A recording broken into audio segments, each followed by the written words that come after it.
distracted all the meteorites and everything that it would have hit the Earth if it hadn't.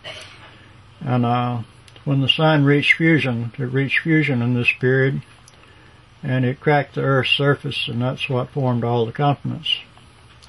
And then as Earth grew from the inside, these cracks widened and formed the ocean floors, and it started to form the mantle and these next rings that it collected from, and the mantle started to form, and life was on the Earth in this period.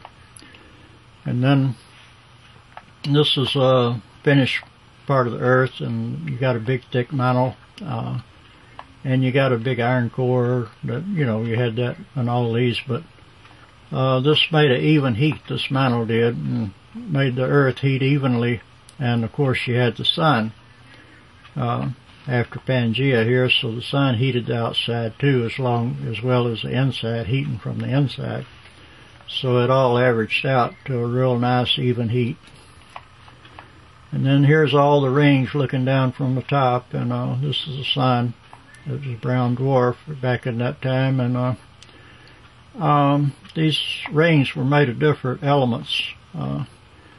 The Earth started from a ring of uranium, and then the heavy elements were next. It collected and covered the uranium core, and then the ring of iron covered the heavy elements, made the inner core, and then you had the mantle rings that were the same as dirt, basalt, and they made the mantle of the Earth. And so that's how all the different layers of the Earth got in their position to where they are now.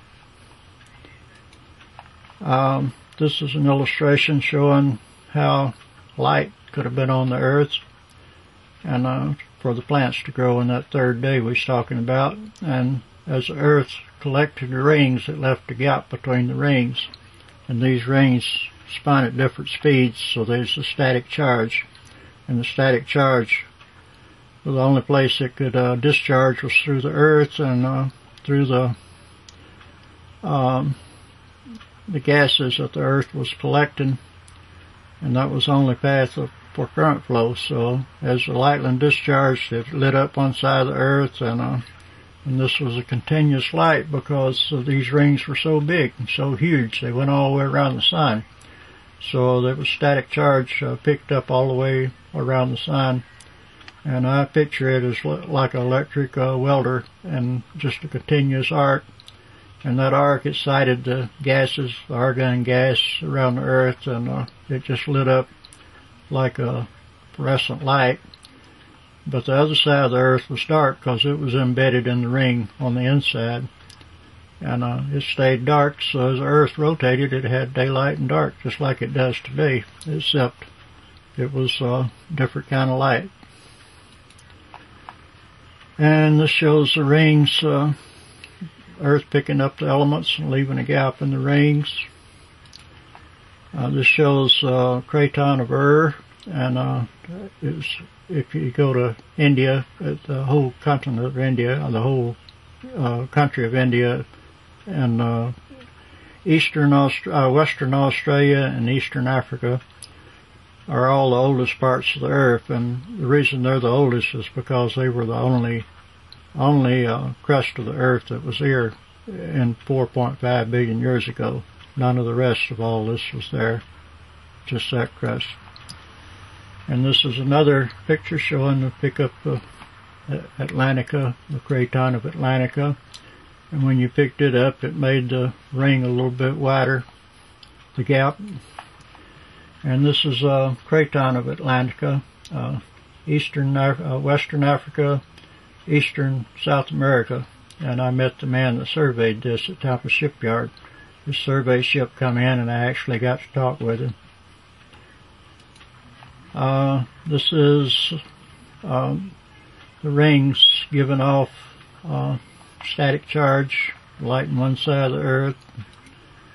And this is another illustration showing how after you pick up another ring, how they get thinned out, and the rings were thinning out, and the sun were growing larger from all the hydrogen given off from the planets.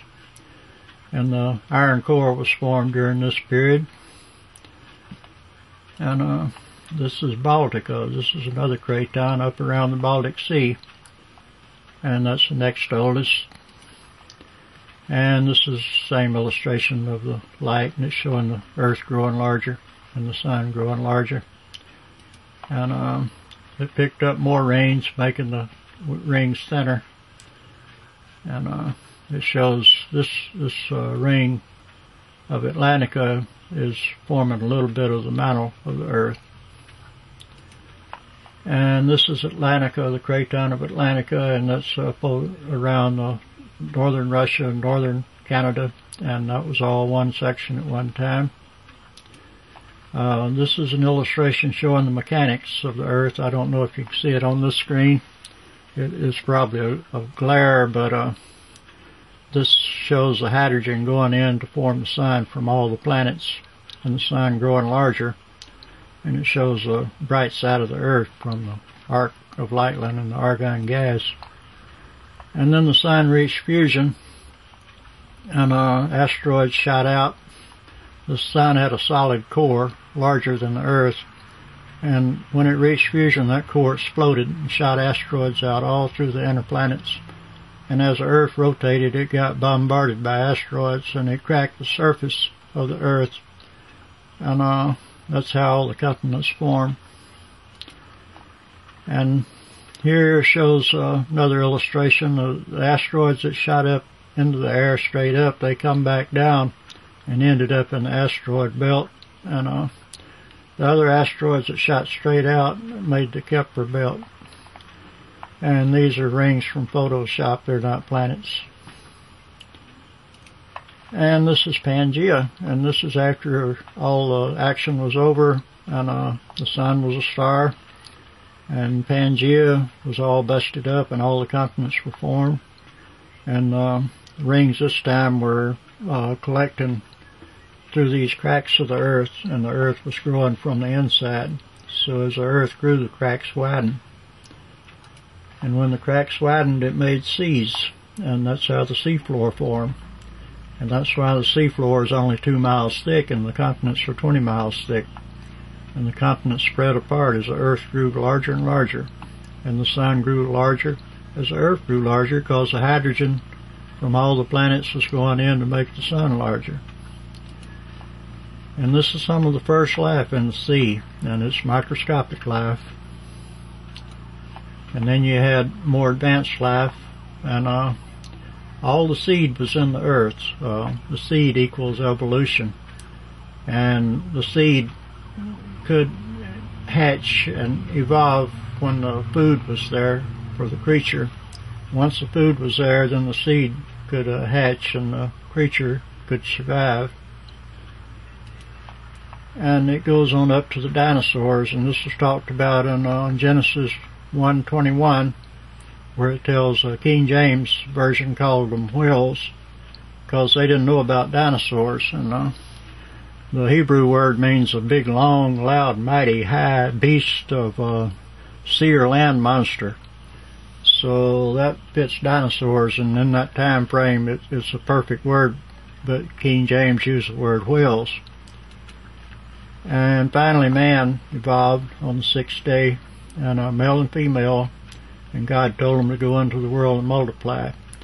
And he called them Adam, because Adam means a man of low degree, which were the Neanderthals.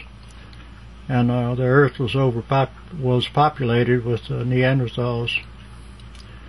And then also the dust that was left over from the core of the Sun when it exploded settled around the earth, around the rings of the earth, and rings were gone, but the moon formed from the dust and the ash that was left over from the Sun.